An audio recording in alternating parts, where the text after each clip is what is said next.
Tourists or trees? Around the bottom of Mount Everest, the highest mountain in the world, is a beautiful region of Nepal called Khumbu.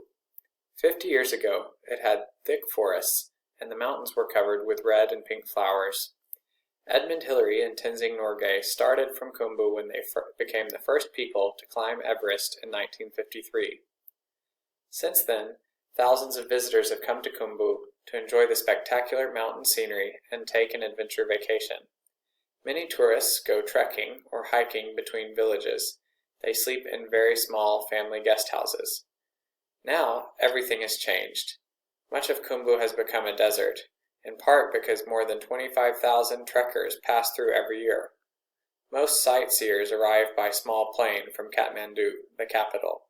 Their planes land at the airport in Lukla.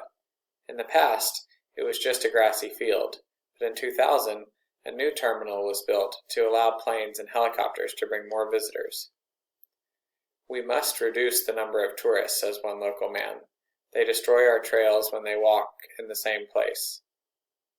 The guest houses are crowded. People drop their water bottles and soda cans everywhere. But the biggest problem of tourism is deforestation.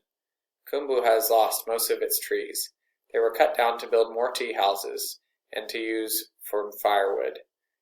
You can only see the big old trees in the wide floorboards in old houses. Tourists don't think about the problems they cause, says a scientist, especially about the wood that is used to cook their foreign food and heat water for their baths. One trekker uses as much wood in a day as 5 local families. They don't have to use so much wood. Now the forests have disappeared, and local people have to walk many miles to find firewood.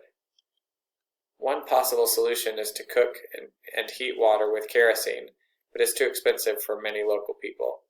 The government has got to distribute kerosene to local people, says the scientist. It's the only way to save the forest. People in Nepal are taking action. One group has started a program to sell cheap kerosene. The Himalayan Trust, an organization started by Edmund Hillary, has planted more than 1 million baby trees in Khumbu. This will save the land and produce wood products that people can sell. In 30 years, Khumbu will have forests and flowers again.